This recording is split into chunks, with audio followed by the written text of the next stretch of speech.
So we try to get this wrapped up as soon as possible so that others can get engaged with other stuff. So I'll start by introducing myself. Since there are a few of us here, I think it would be nice we get to know one another. So we can just well, after I introduce myself, I'll pick on someone. You introduce yourself, tell us a little about yourself, and then you pick someone else, right? So my name is Adebukola Motosho. I'm an educator with TCK Zone, right?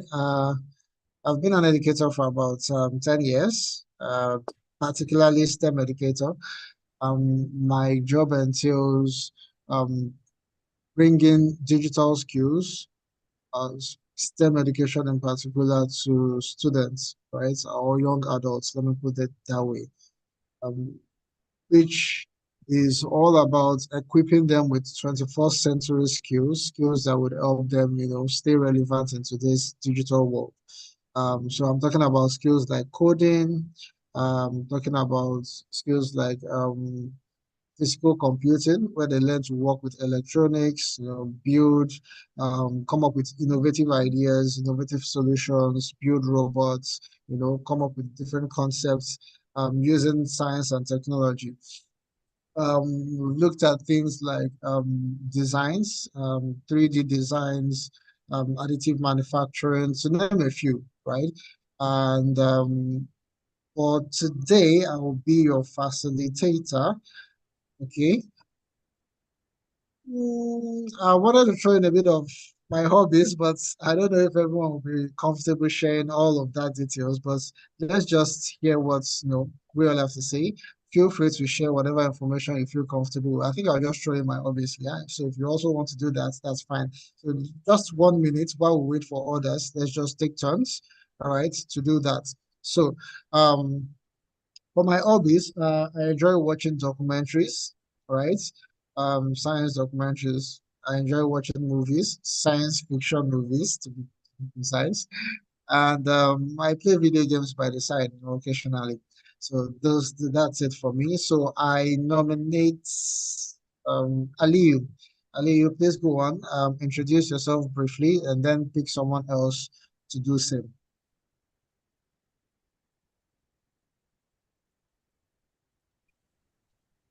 Good afternoon, everyone. Can you hear me, please? Yes, we can hear you clearly. Good afternoon. Good afternoon, everyone. This is Aliyu Musa Dada. Uh, I'm a resident of Kaduna State. I'm social media advocate. I'm into digital spaces. I'm the founder of School Together Initiative and also the co-founder of the Kaduna Youth Coalition. Uh, I work with a lot of organizations here, most especially on digital rights, among other activities. I'm a part-time transcriber and translator. I'm a research director at the Kowloon Healthcare Support. And this is what I do. I have a first degree from Bauchi State University, and I'm currently serving with the National Youth Service Corps in Kano State. So this is the little I would have to say. And my hobbies are reading, and I like exploring the outdoors at my leisure. Thank you, everyone. All right, thank you very much, Ali. That's fantastic. Oh, nice to hear about the things you do and all the affiliates that you have. That's fantastic. Thank you so much for sharing. So who would you nominate to go next? So I nominate Salim Maruf to be the next. All right, Salim, over to you.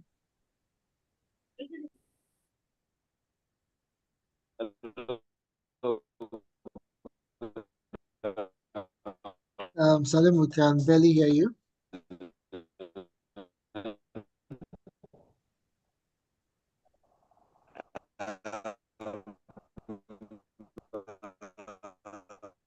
Okay, Salim, I'm struggling to hear you. I don't know if it's the same with others.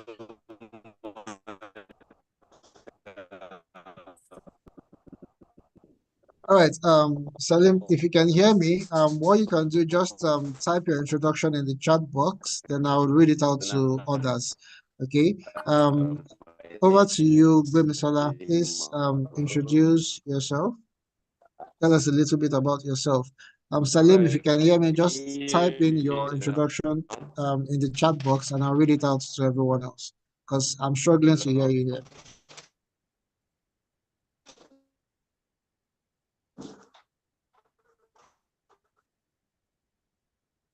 Yes, All right. Gbemisola, go ahead.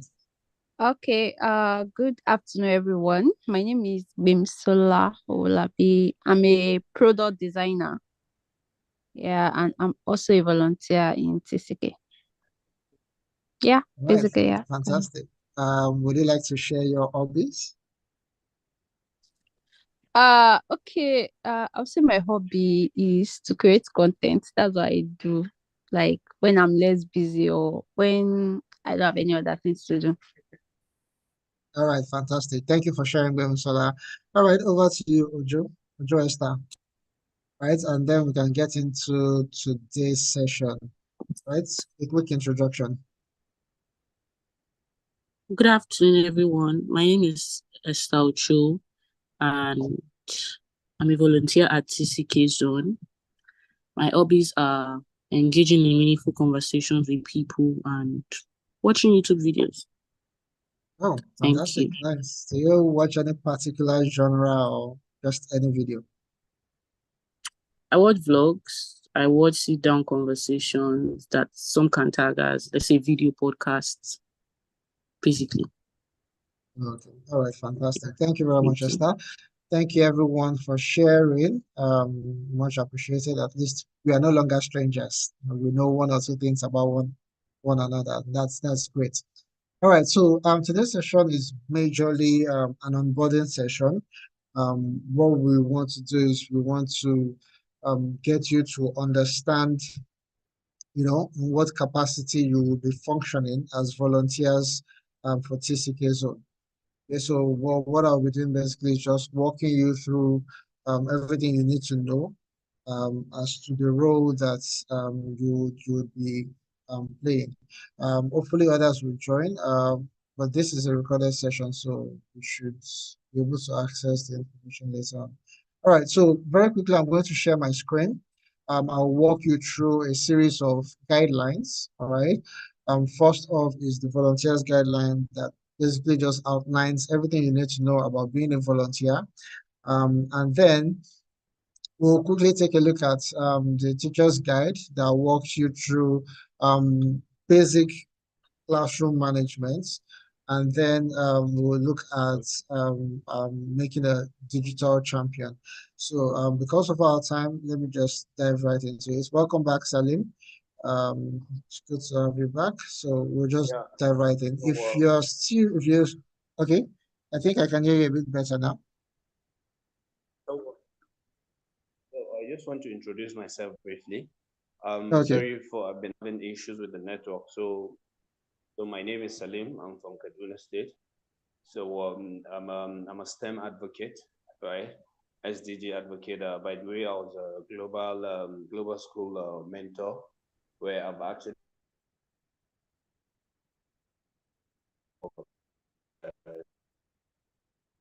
education with SDG, and I'm also a project manager. I work in Kaduna. I work as a project official. Thank you so much.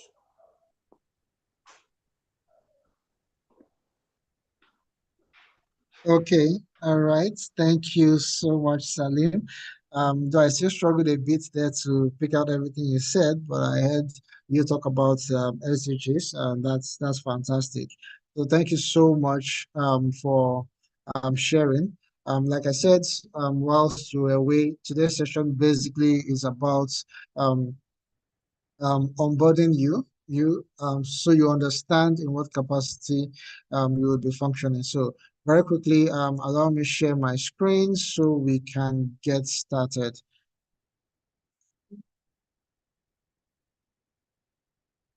All right, can we all see my screen?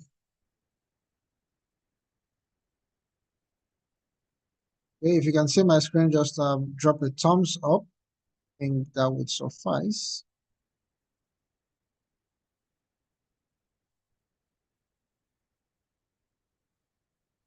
Alrighty. So very quickly,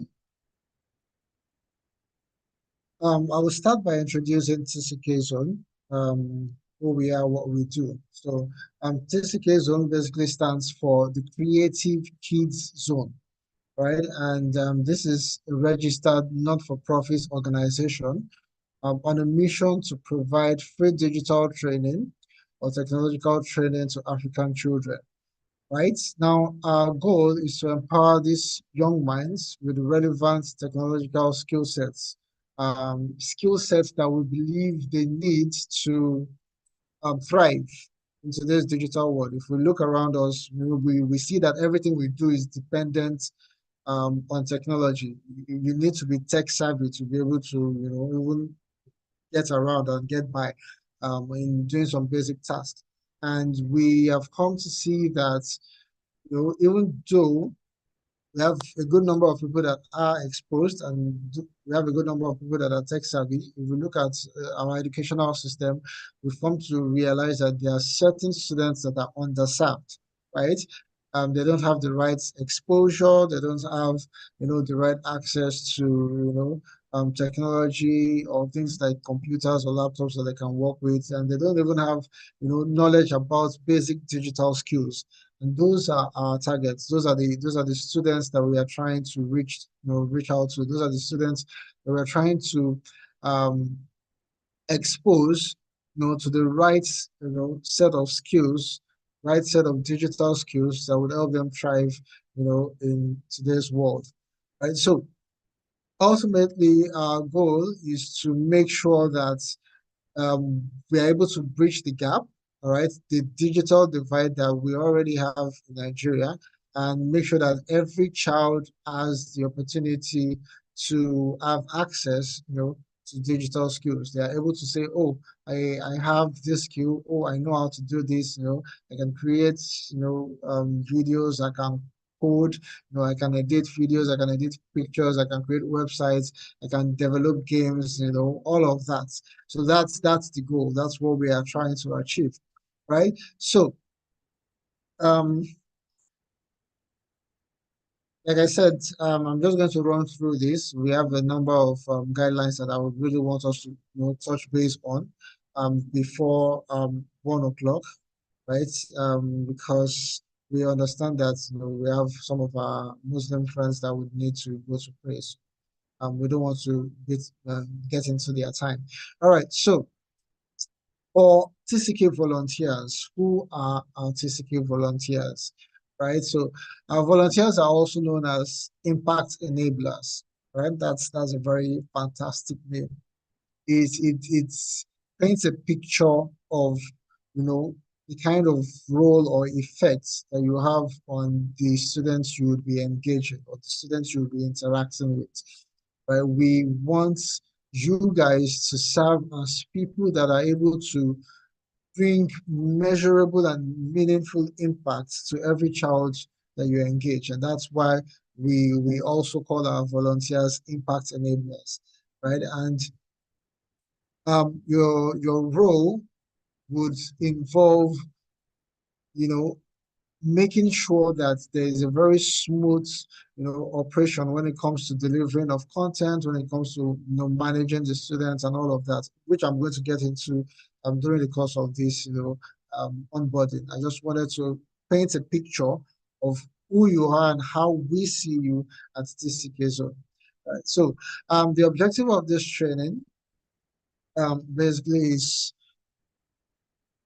to empower participants on digital skills ranging from basic computer knowledge. Like I mentioned earlier, there are students that don't have access to computers, that don't have knowledge to, this is what a computer looks like. Oh, these are different types of computer. This is the different, parts of the computer.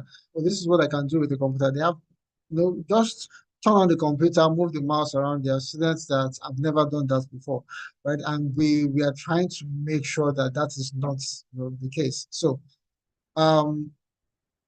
excuse me, please. So participants will be exposed to, basic computer knowledge, things like cybersecurity, coding and algorithm, and also things like digital marketing. And this is just to name a few of the things that we expose students to. Usually, when we visit schools, all right, which, like I said, I'm going to talk about all of these things. We do what is called a needs assessment. We get to know, okay, what's the level of exposure these students have, and that's what determines the kind of content that we deliver. We tailor our content to meet their needs, right? Which I'll talk about in a little bit. All right, so at the end of each training, each participant is expected to have moved from a point of having no prior knowledge, no technical know-how, to at least something that they can show for or boast about, that, oh, now I have the skill sets to do so and so. Right, that is the goal, and that is what we're trying to achieve. Now, usually, as volunteers,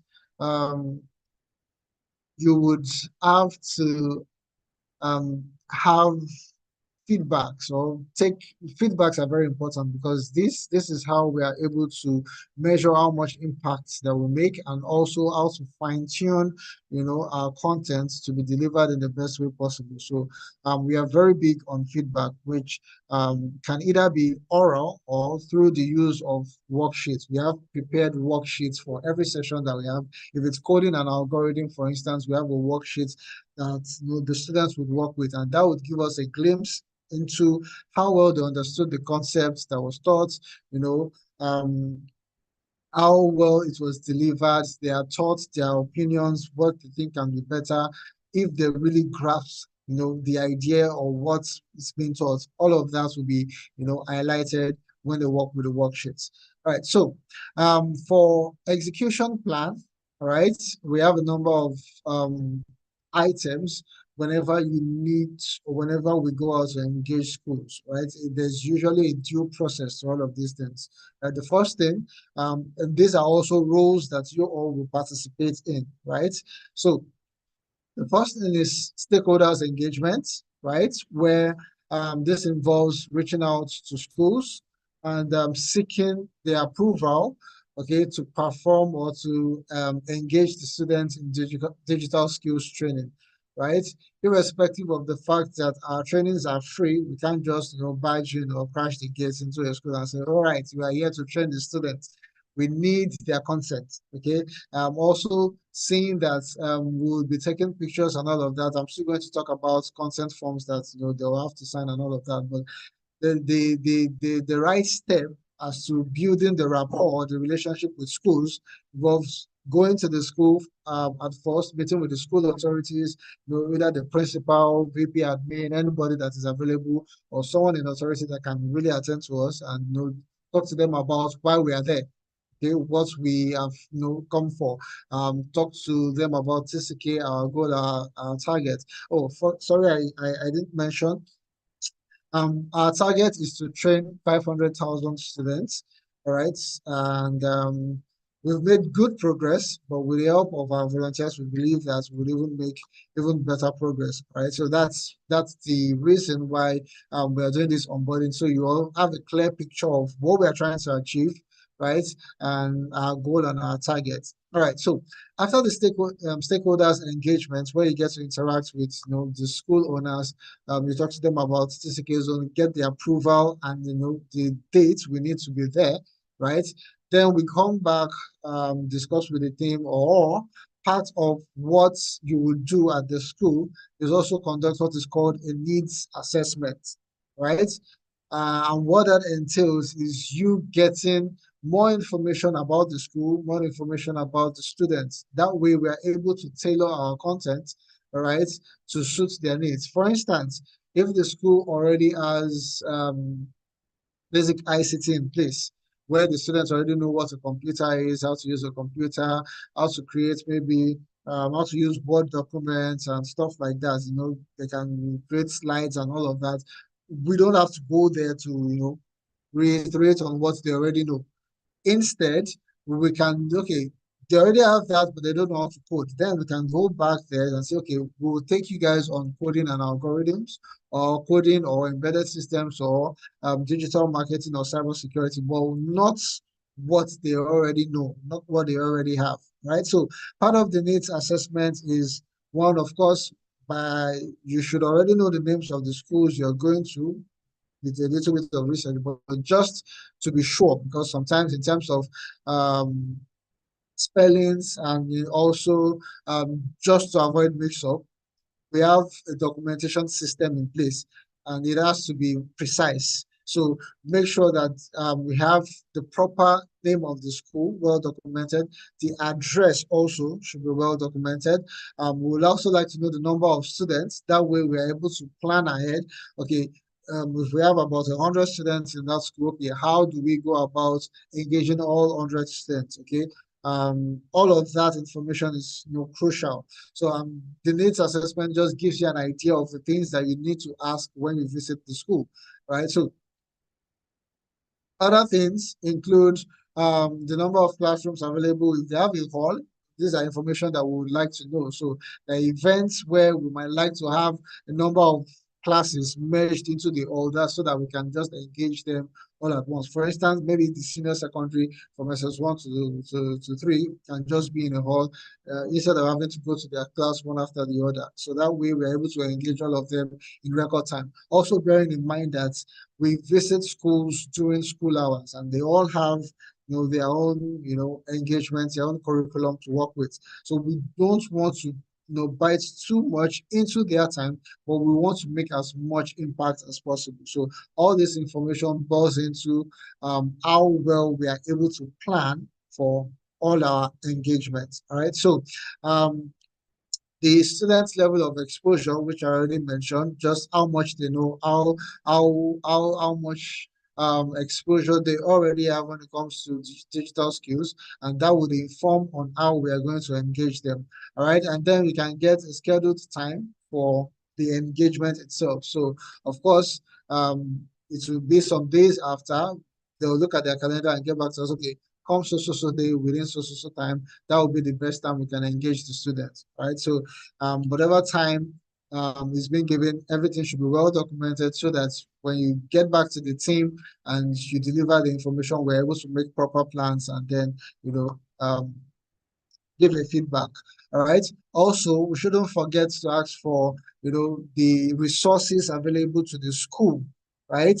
Do they have an ICT lab? Do they have projectors that we can work with? Do they have computers, smart boards, things like that? We just want to have a general idea of who they are and how well we're able to engage them. All right. So far, do we have any question? Any question before I continue? All right, if you are with me, please drop a yes in the chat box, right? If you are with me, please drop a yes in the chat box.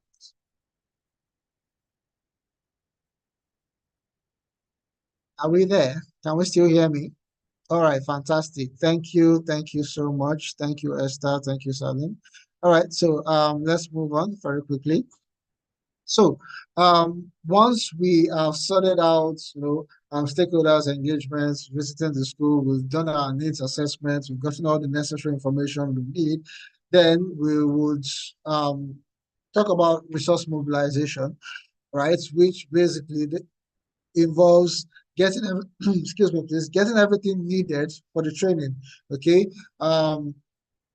Usually would work with manuals, right? Occasionally we can work with computers and take computers along, but all of that, the logistics and the planning of all of that, how it's going to be done, right? All of that would be decided based on the information we get from the needs assessment. Like I said, if they already have a functioning ICT lab, then there's no need for us to come with our own computers, right? Instead, we can just work with theirs and probably just give them a heads up. Okay, install so software.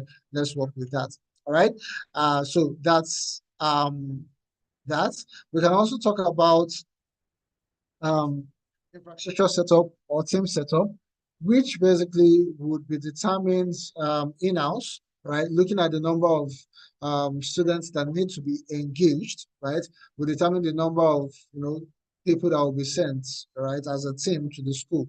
It could be a team of 3, a team of 4, 5, or even up to 8. So depending on the number of um, students that needs to be engaged. Well, of course, we are looking at the most effective way of engaging all the students at once, right? Remember, schools are in session when we visit, and we don't want to get into, their time that much. So usually all we get is a period, okay?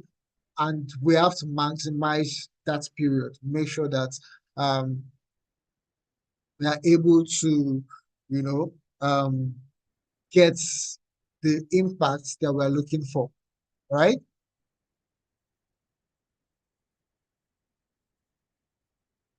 All right, so very quickly. Now, once we get to the school, the next point here is interactive learning session, okay? And this is more about how we engage students. There's a different guideline for that, or a different guide for that I'm going to walk us through just once I'm done with this. Right, it gives you an overview as to how you engage students based on the resources you have, and the kind of students that you have in your classroom. Right, so we'll talk about that in the next one.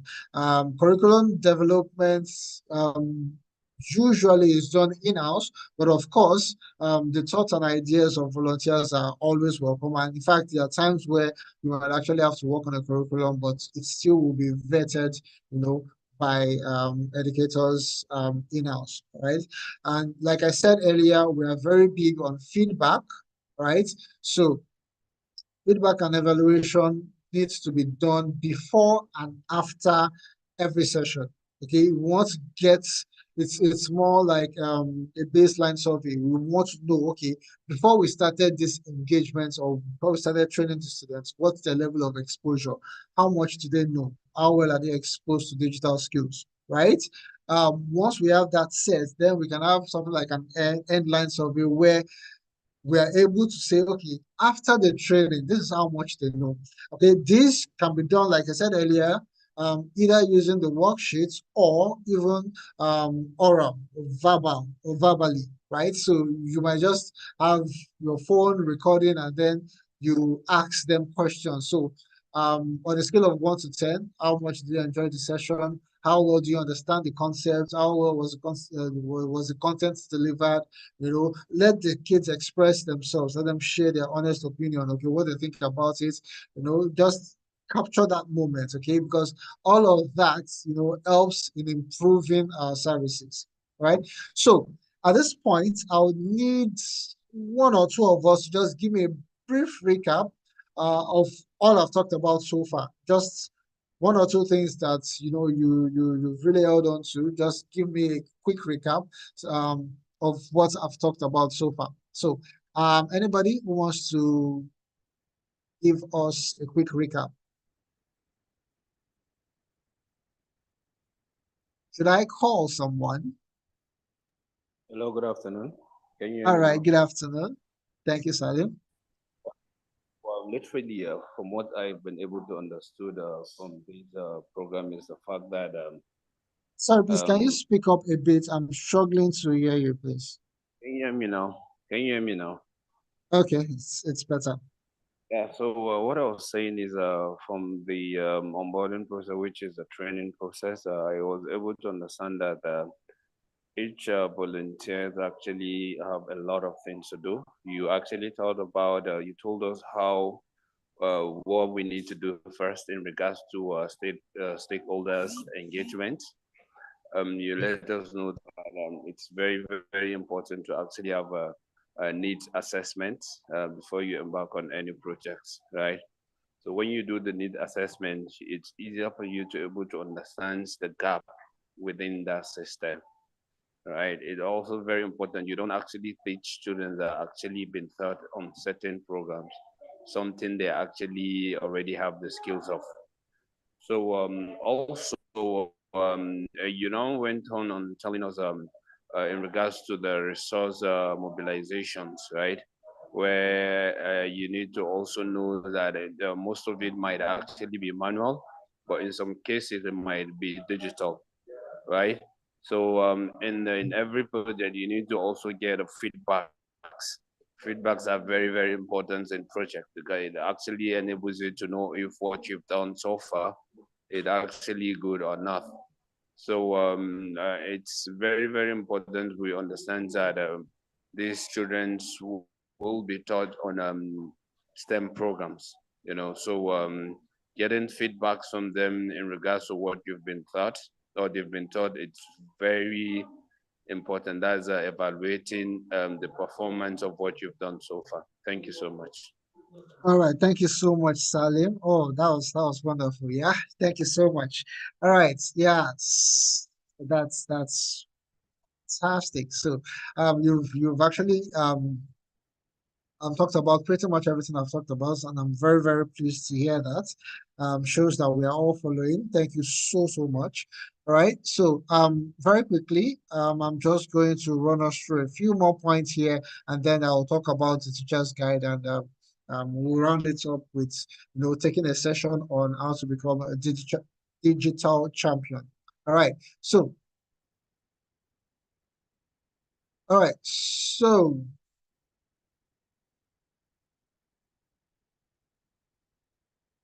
another thing I should mention, minimize this. So another thing I should mention is after every training, of course, we will share the reporting template and guide with all volunteers because aside the feedbacks that you will get using manuals or using the oral feedback method, you will still need to write a full report on um, your engagement, starting from your stakeholders meeting, right?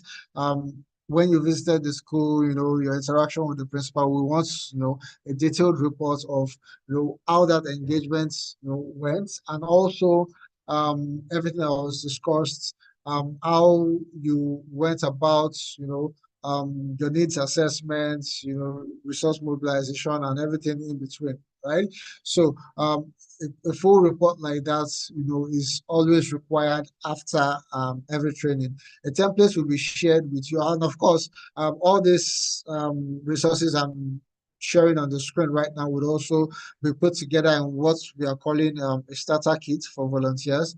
Would also have other contents there that would also, include in that folder, so you can have this to always go through. You would have the reporting templates and other things that we believe are necessary.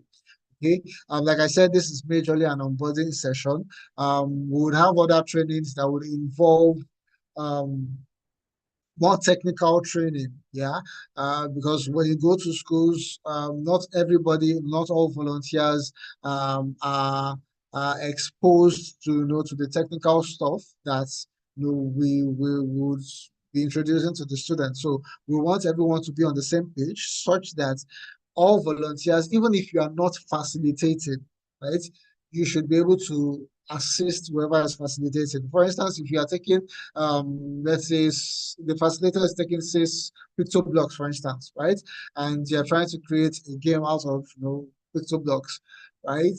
If while the facilitator is busy, conducting the session and all of that, and we have one or two students that are stuck, oh, sir, how do I get, the sprites out? Where do I click on?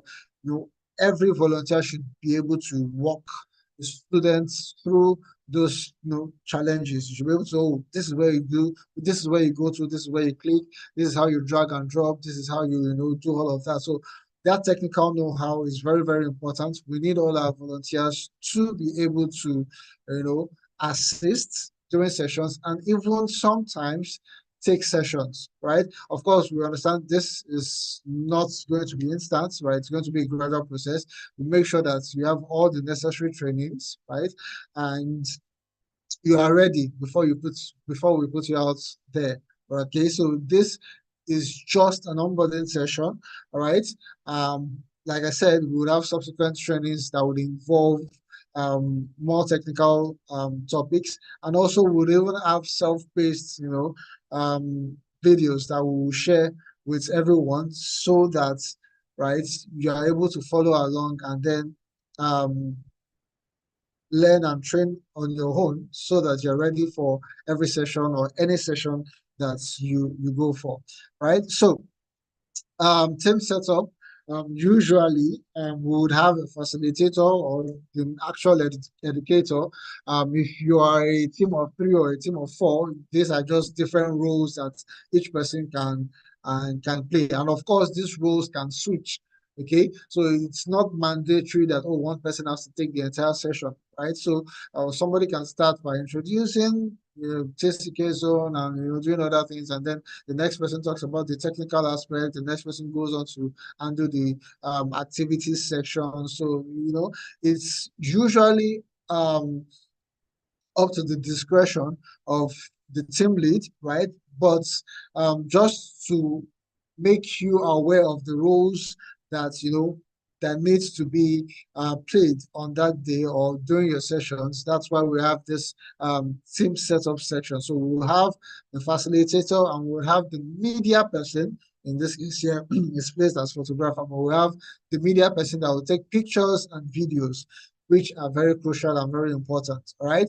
And then we'll have someone that will be in charge of personnel registration, which basically entails making sure that all students are well documented. There's an attendance sheet that needs to go around, and all students should fill in their names and other details that is required.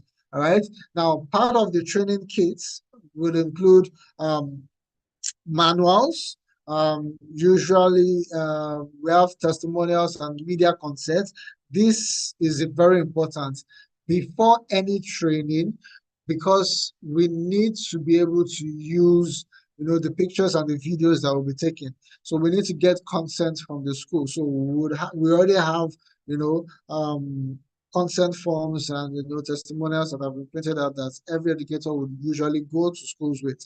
So ensure that school management signs off and stamp before you engage the students. All right, this is very important because we need to be able to make use of the content that we make during those sessions. All right, so things that every volunteer will be going with: manuals, testimonials, and media consent forms, beeps, all right, that you just put over whatever you're wearing to easily identify you as a TCK staff or volunteer. And then we'll have worksheets, okay, to work with.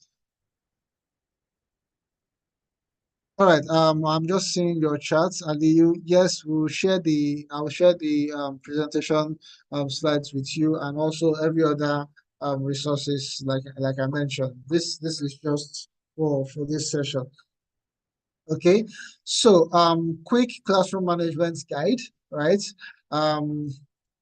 This is just to help us understand, what we should do when we're in the classroom, and how we should go about, conducting our business, right? So first things first, the registration sheet should be passed across before the training starts to ensure that all students, register and are well documented, right?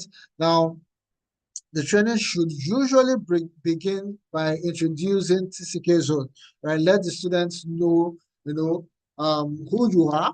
Of course, start by introducing yourself. I'm so and so. My name is Adebukola Motosho. I'm with TCK zone. That's the Creative Kids zone. And what we do is, help them understand who we are and why we have come, the reason or the purpose for our visit. Okay, so the training should begin by introduction of TCK zone, and then you can move on to the topic that you wish to discuss with them. If there are people that are a bit tech savvy, we can talk about things like cybersecurity, staying safe online. We can talk about coding an algorithm. If they're a bit more advanced, we can look at, say, embedded systems or maybe physical computing, using Arduinos and stuff like that. All right. So whilst the training is going on, photographs must be, taken, videos. Try as much as possible to capture those interesting moments. Yeah, when a student is asking a question, when a student is answering a question, whilst they are working on their project, when they're able to figure out a puzzle and they're all excited and jumping and clapping, yay, I did it, right? Moments like that, right? Those are the really catchy moments that we would really like to have, as part of our documentation. So try as much as possible to make sure that all of those moments are captured. Please don't use filters. Yeah, that's why it says here don't use Snapchat. Okay, just make sure it's the proper, clear pictures and videos. Right. So um, instructors must also ensure that we have a proper class control, right? We try as much as possible. Of course, don't be overexerting. We don't talk down on any student or in any situation eat a child. We don't do that at TCK Zone. You can be firm and at the same time very expressive and playful, right? So it's very important to understand how to manage the class. They are children. We want these sessions to be interactive, fun, but not to the point where it then becomes rowdy and noisy and we are not communicating anymore. All right, so instructors have to make sure that they have proper control, during every session, right? Make jokes, show content, that can make them laugh and learn at the same time. All right, and please make sure that any content that you're going to be working with, maybe slides or anything, of course, like I said, all of these things will be vetted in-house, and if you need to introduce any content, please, it has to be run through the team because we want to make sure that everything is age appropriate. All right, so um training feedback is a must, so please make sure in whatever time frame you are given, like I said, these times will be determined by the school, right? Sometimes you might get a full period to work with. Sometimes it might just be their break time, which is about 30 minutes.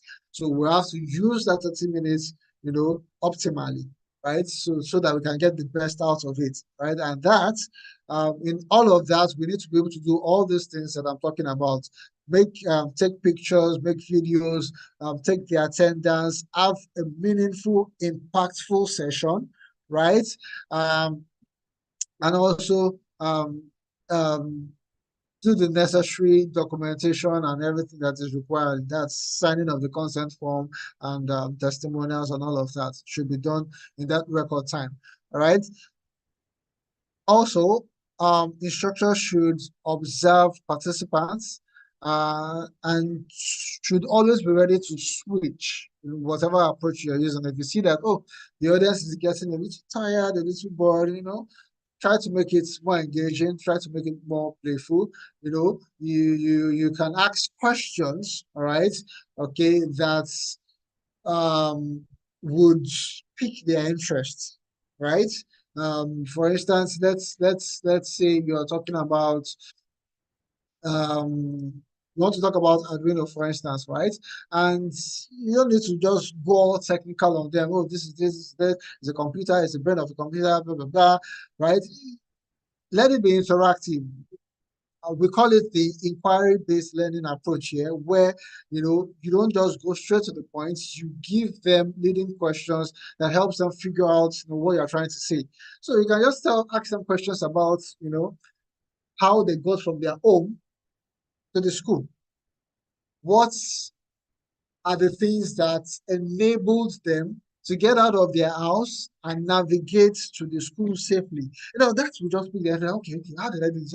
I walked to school. Yes, that's part of it. You walk to school, but it's not just your legs you use, right? You need to see where you're going, right? You need to be able to listen for vehicles when they are approaching or passing by.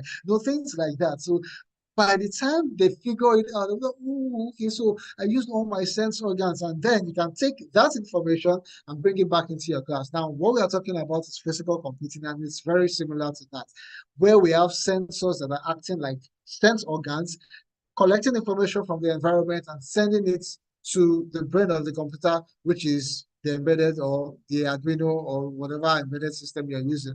And it's the same way the human body works, right? All our sense organs collect information and send it to the brain. So look for analogies, stories that makes the class interesting and interactive. Okay, so always observe your students to ensure that they are following along. Like I said, the best way to keep their attention, children usually have short attention span. The best way to keep their attention is usually to be very interactive. Don't just talk for hours, right? They're going to get all snoozy and tired. Engage them. All right, let them express themselves, let them ask questions, let them talk, ask them questions so that they get to talk. That way their minds are engaged, their attention is captured. All right. So instructors should also make sure that they get the oral feedback from students. And also, if the time permits, right, they can also work with the worksheets to get the necessary information.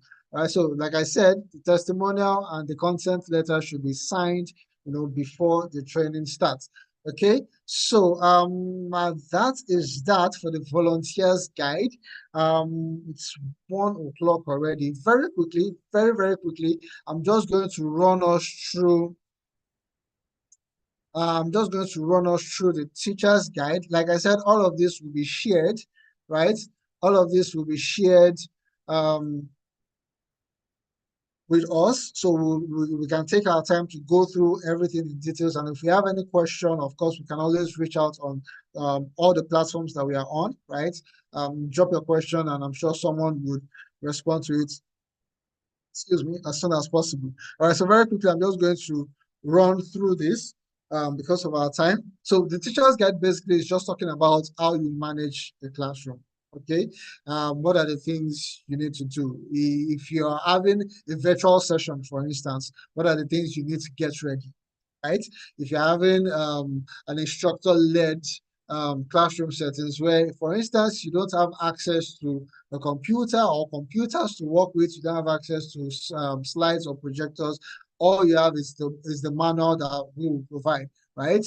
You can still have engaging, meaningful sessions with just the manuals and all of that. So what the teacher's guide is all about is basically you understanding how to go about your business, right? Irrespective of the kind of training you're having, right? As it says here that we have three focus here: instructor-led, okay. We have physical training using visual aids. That's when you have access to slides, projectors, computers that the kids can work with. That's usually very much fun because you get to see these kids in their elements, right? They're doing their thing. Sorry, do you have a question? Okay. All right. So they are doing their thing. You are able to capture interesting, fantastic moments, and you're able to really walk them through all whatever challenge that might arise, right? Whilst they are they are doing their thing, and of course, using visual aids always captivating. Yeah, you're talking about robotics, for instance, and they can see a video of robots, doing amazing things. There are things. Let's say Boston Dynamics. They're one of the companies that are leading when it comes to robotics, and they've created amazing robots that can do quite a number of tasks and even acrobatics, that flips, somersaults, dances, does all of those things. So them seeing that alone already piques their interest. They're excited. They want to hear more about what you have to say about robots. So using visual aids is always a fantastic approach, right? But even in the events where you don't have that, like I said, you can still have very meaningful, very impactful sessions, with the manual. It all depends on how well you are able to digest the content of the manuals and deliver it, right? And then we have virtual trainings also, which also, of course, in this case, you'd also have to have materials already prepared, right? You have the slides ready, you have other resource materials. If there are pictures, if there are videos that you would like to show, during the course of your training, that would also be included. Also, things like icebreakers, right, will be included in all of these trainings where you don't just talk for about 2 hours straight, right? You can have breaks in between where the students can talk about different things, right? If you are, for instance, talking about becoming a digital champion and you are looking at about 4 characters or digital champions that already exist. Let's say Mark Zuckerberg, maybe Bill Gates, and the likes, Elon Musk, right? You can have a breakout session that talks about or that does what we call a character study. Okay, so you just take each of these individuals and just let's delve deep. Let's get to really know what they did or what they've done and how they got to where they are now. Where did they start from? What are the challenges they faced? What molded them, or what's put them on that path that led to their success? So these are things that will be beneficial. Of course, it's still related to what you're talking about, right? But it takes them away. It eases the tension that has been building up during the session. So icebreakers are always fantastic sessions to always incorporate. Okay, so like I said, this is just a walkthrough as to how you are going to engage students during your sessions. You might have a 15 minutes session. Okay, 15 minutes, we want you to do the best you can to engage the students. 15 minutes is plenty time. It's all has to do with time management. Yeah. Once you've done your introductions, you get straight into business. You talk about what you've come to train the students on, dive straight into it, this, and this, ask questions, be very, very interactive, very important, yeah. And then you can then round things up by taking your feedbacks, make sure you're taking your pictures, make sure attendance is also ongoing, or we've even sorted that out already. So all of that is very, very important. So the teacher's guide basically just walks you through, like you can see icebreakers. I've already talked about icebreakers. So it just gives you a guide as to what you can do, how you can say these things, or how you can introduce them, during your sessions. All this will be shared with you, after the training. Very quickly, lastly, because of our time, I'm just going to show us one more slide, just to give us like a test run of what it's like. Okay, let's say you have 15 minutes to just talk to the students about becoming digital literacy champions. Okay, what should it look like? Okay, that's what I just want to quickly show us now.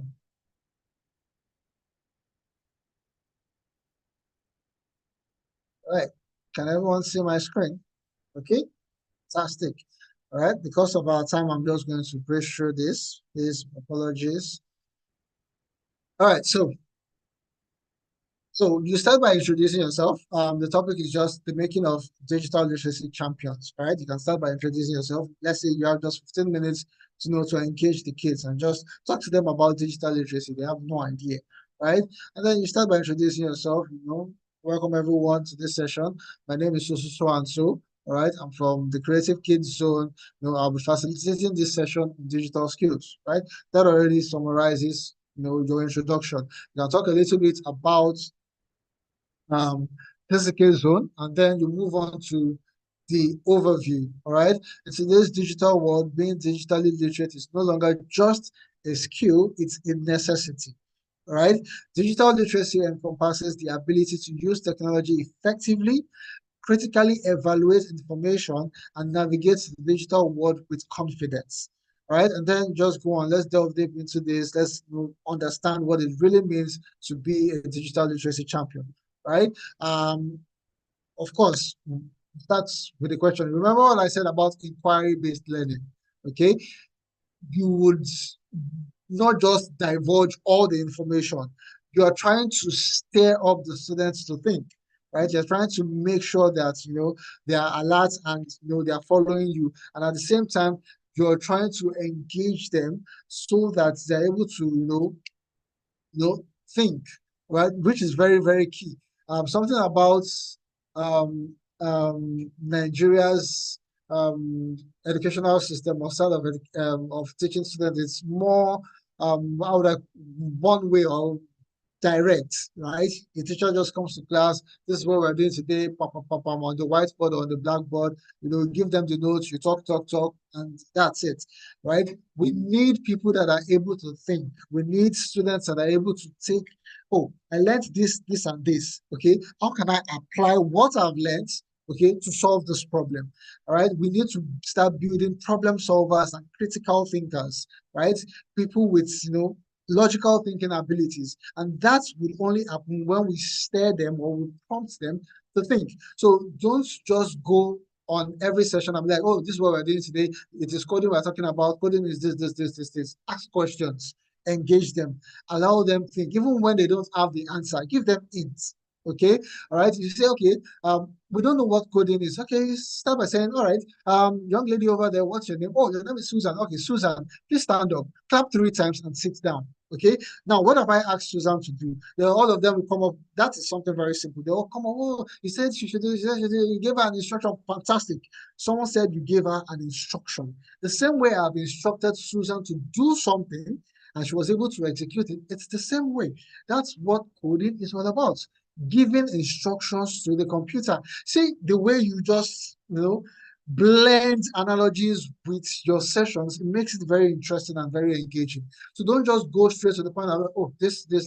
Always make sure that your sessions are interactive. So here on the slide, it says, what is digital literacy? And you can see we are saying, ask the audience and explore their understanding before sharing your own answer.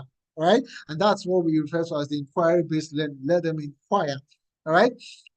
And then we can go on to give the definition of digital literacy as it is on the slide. Digital literacy refers to the ability to find, evaluate, use, and create digital information effectively, ethically, and responsibly. All right, and just talk about all of those things. Okay, then you can move on to things like the importance of digital literacy. It empowers individuals to access, evaluate information critically. All of these bullet points, you can have short stories or analogies that can go with them. Remember, students, a lot of the times, for them to just absorb information and hold on to it is usually difficult. But when you relate that information with something that they can easily remember, right? It's very simple. For instance, in my class, if I'm teaching the concept variables, right? What I would usually just ask the students, I would just start by, does anybody here cook? Some will raise their hand, some won't. Even if you don't cook, you know your way to the kitchen, right? If I say, get me salt, you know exactly where to go to. You know exactly which container to grab that old salt. You don't grab the container that old sugar, even though they are both white and they look alike, right? Now, having analogies like that, where they understand that, oh, a variable is just like a container that holds different types of, exactly. The container that holds salt, I can empty the container, clean out the salt and put something else inside. It can hold different types of, material. It's the same thing. Variables just work like that. They are like containers that can hold different types of data. And they might not remember the definition of variable if you give them a textbook definition, but they always remember the analogy of the kitchen. Okay, it's a container, something about salt, and every time they need to use a variable in their code, they will remember that analogy. So always try to interact or attach some sort of story or analogy to your sessions. That way, it makes it very, very interactive and interesting. Does anyone have questions before I proceed? Feedback, questions before I proceed? Like I said, because of our time, I'm just speeding through this, but I don't want to lose us at any point. Okay, please, if you have any question, if you have any feedback, now will be a great time before I continue.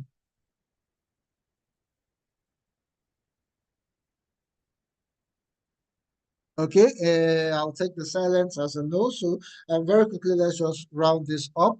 All right, so you go through the points of the importance of digital literacy, okay? And then you can talk about the tools and the technology students should be familiar with, okay? We have the productivity tools like Microsoft Office Suite, Google Workspace, and project management platforms. We have communication tools such as emails. As simple as it might sound, we have lots of students that don't know how to send emails. Okay, they don't understand what CC is, what BCC is, all those things. Also forward, also reply. Those are things that they need to know, and those are part of the things when we do things like basic computer skills, basic file management, internet fundamentals. Those are things that you see in our manuals. We have covered all of these things, right? So those are things that when you go through the manuals, you are able to digest, you're able to come up with your own concepts, with your own plan as to how to engage the students. You think about analogies. Of course, it's very important to prepare before every session. So you think about analogies and stories that you can use, okay, to deliver this content in the best way possible. All right. So help them understand that they need to have a good grasp on communication tools, things like messaging app, video conferencing tools, and social media platform. Right. Research tools like search engines should be also part of it. Content creation tools like graphics design. If they want to go really, really advanced, maybe things like Adobe Illustrator, Photoshop, or a simpler version of all of that would be Canva, which they can pick up, and within these, they're good to go. Video editing tools, blogging platforms, and so on. Cyber security tools are also part of these things. All right. So you run them through the importance of this. We can talk about excuse me, please. We'll have examples of digital skills champions. Remember earlier when I talked about the icebreaker session? So you can have something like that. If this were to be an actual session that you're holding, right? We have these individuals that have been named. We have Elon Musk, we have Malala, we have Mark Zuckerberg, we have Greta, and you can just give a brief overview, right? If this were to be a 15-minute session, of course, you might not have time for the icebreaker, which is fine. But assuming it's a 1-hour session, okay? Of course, you can have like a 10 minutes icebreaker where you do a character study. Take 1 or 2 of these individuals and talk about them. Where did Mark Zuckerberg start from? Where did Elon Musk start from? Right? How did they get to where they are? As any of these tools that we mentioned in the previous slide, was it beneficial to them? Did they use these tools, to get to the stage where they are now? It helps the students understand that, okay, these things are important. It's because if you just come and say, oh, you need to know this, you need to know this, but when you're able to liken it to that, you see that Facebook that you guys are so glued to, or WhatsApp that you're so glued to, that you're always using, it wouldn't have been possible if Mark Zuckerberg was not able to collaborate with his team using the help of, maybe communication tools like emails and, video conferencing and all of that, right? So when they see that picture, it's easier for them to digest the information and see the importance of, why they are being taught this thing. So all of your presentations should be intertwined. Let me put it that way. One leading to the other, right? So that it flows and they're able to follow along. All right. So you can also talk about the attributes of becoming a digital champion. All right. Curiosity, very important. You need to constantly seek knowledge, always wanting to know, always wanting to learn. Adaptability is also part of it. Technology is always changing, right? You need to be able to learn and evolve and adapt to it, right? So critical thinking, remember what I said about, asking leading questions that piques the interest and stirs up the ability for our students to think. Because I have experienced this a lot in my years of facilitating, where I see that, students find it difficult to just bring their thoughts together. They know these things. Ask them questions. They'll give it back to you. But you say, okay, fine. Now that you know this, how can I take this information or this knowledge that you have and use it to solve this problem? And they just go silent. So we need, our students to have this critical thinking ability where they can take information, analyze that information, and use it to solve a real world problem. All right. So creativity is also an attribute of being a digital skills champion, right? And collaboration. Nowadays, it's hard for you to work on a project all by yourself. Not that it's impossible, but for effectiveness, all right, and for the best results, usually it's best to work as a team. Right? More than one point of view is always better than just I'm doing this all by myself. Get different people's opinions, different people's thoughts, collaborate, share ideas, pick each other's brain and get the best results out there. All right. So this is just an example of what your slides will look like. I'm not really doing justice to this now because of my time and because of the fact that I'm trying to explain to us how we would deliver this content. Yeah.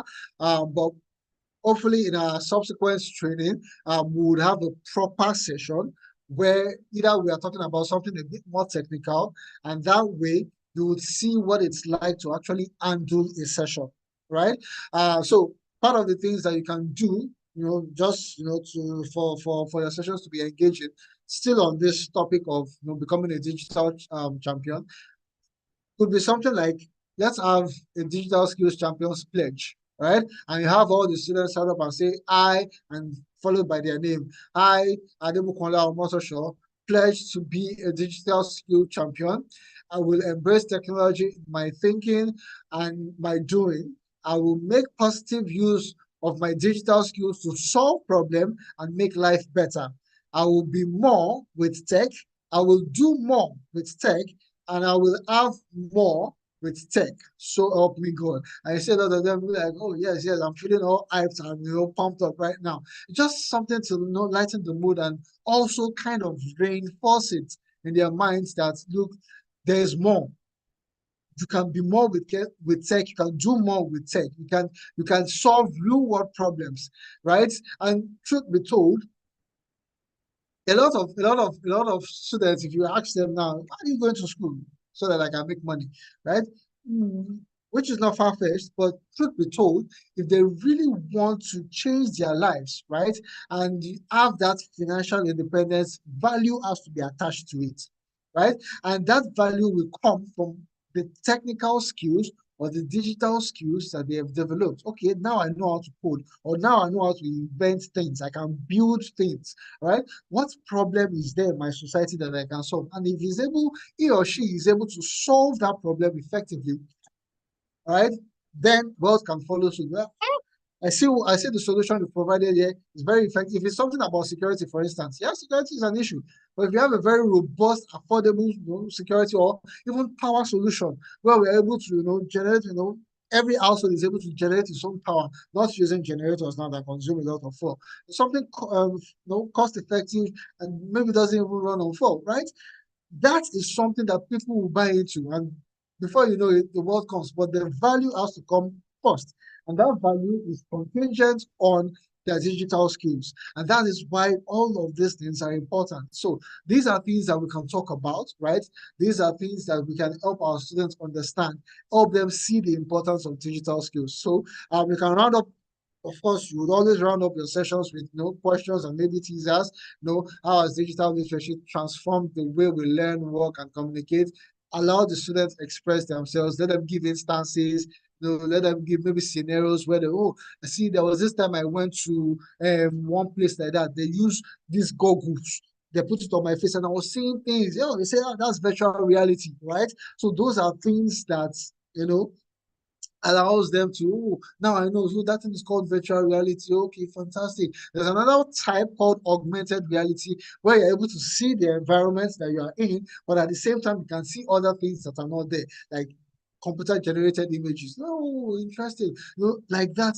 They are always learning, always gathering new information. All right, so this would bring me to the end of today's session. All right, please, if you have any question, now would be a great time to ask. Okay, if you have any question, now would be a great time. I'm so sorry I've exceeded the 1 o'clock time, though we kind of did start on time because we were waiting for others, but not to worry. Um, we will still have other sessions where we'll talk about more technical topics, and also we'll see firsthand, right, what it takes and how we should engage our students, okay, when we go for trainings. But in all I've said about the volunteers guide, the teachers guide, also just showcasing briefly how you would go about taking a session. Let's take for instance becoming a digital champion, right? How we'll go about that, right? In all of this, right? Do we have any question? Right? Do we have any question? All right, Aliyu Musa, thank you very much. He says, thank you for the wonderful presentation. Everything is clear from his hand. All right, fantastic, fantastic. Do you have any question? Feedbacks, contributions? Okay. If we don't, I would like for us, we are not so many. In the next 5 minutes, we shouldn't exceed that. So let's say 1 minute for each person. Let's just quickly, excuse me, share three things that you've learned in all of today's presentation, right? Three things that you've learned in all I've said today. Just three things. All right. So I think I called Aliyu first the last time. Hello, Cyber Girl. I think I'll start with Cyber Girl. Um, Earlier we did a bit of introduction, but because of our time, you can just tell us your name and then what you've learned, three things you've learned in today's presentation, and after which you can nominate any other person to go next. All right, over to you, Cyber Girl.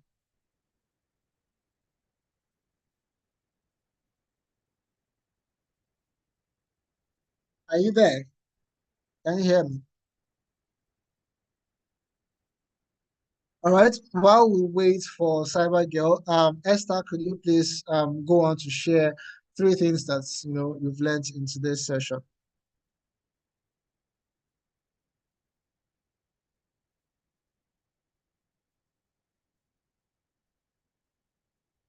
Esther, can you hear me? Are you there?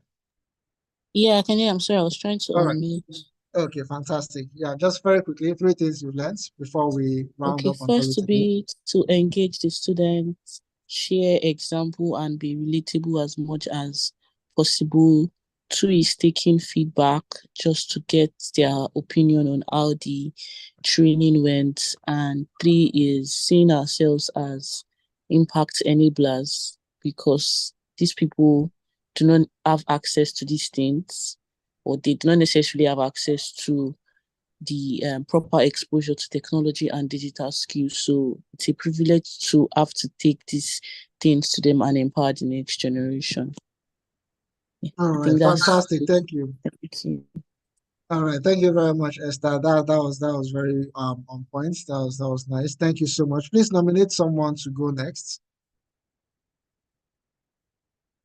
I would nominate Demisula Olabi. I just knew it. Over to you, Gbemisala.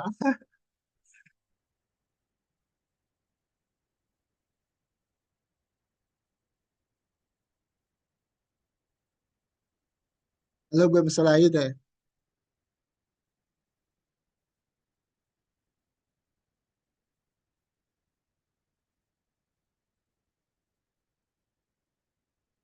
All right, while we wait for Gbemisala, can we have Salim? Can you go next? Just tell us three things you've learned today, and then you can nominate someone to go next.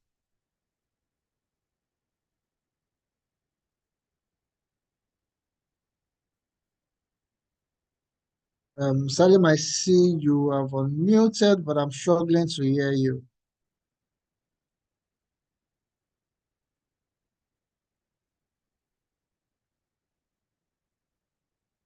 I'm still struggling to hear you. I think okay, Salim already left. All right, over to you, Aliyu. Just three things you've learned, and then we can give Cyber Girl and Sola another try. Let's see. Good afternoon. Can you all hear me? Yes, I can hear you, Salim. I'm sorry, Ali, I can hear you. Salim, I'm Okay. still struggling to hear you. I think you can just drop your points in the chat. That way I can read them out for everyone to hear. It's really, really breaking. All right, over to you, Ali. Okay. Quickly, the three things I have learned from today's presentation is one, I learned of the works expected of the volunteers and the teachers. Secondly, I learned of the importance of politeness in running this training with the kids in school. And lastly, I learned about the tactics of the training. How can one will smoothly and successfully run this training, having a good session and interaction of being polite to the teachers and the students who will be taken through with the training. Thank you. All right, fantastic. Thank you so much, Aliyu. That was very, very on point. Thank you so much. Welcome back, Bimsola. Would you like to go next?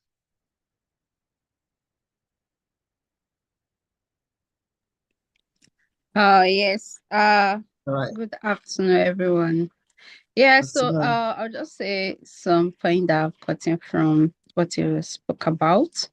The first thing is to have ask questions before you start the training, which is like maybe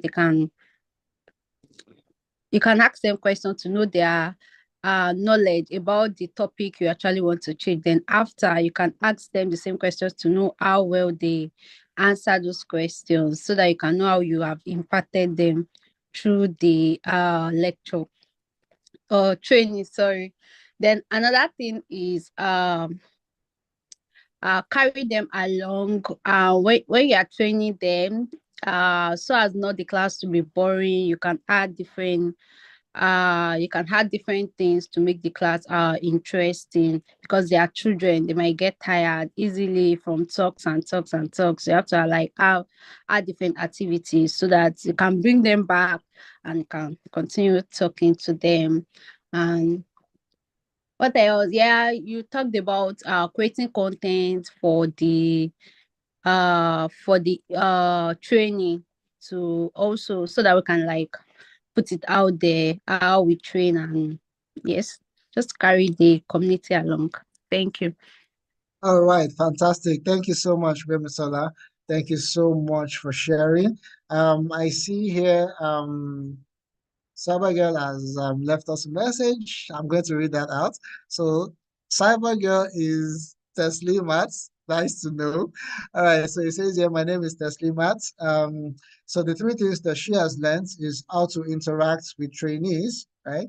How to make the training more impactful, and also we should always ask for feedback. All right, thank you so much, Teslimat, for sharing. Salim, if you could quickly drop your points also in the chat so that I can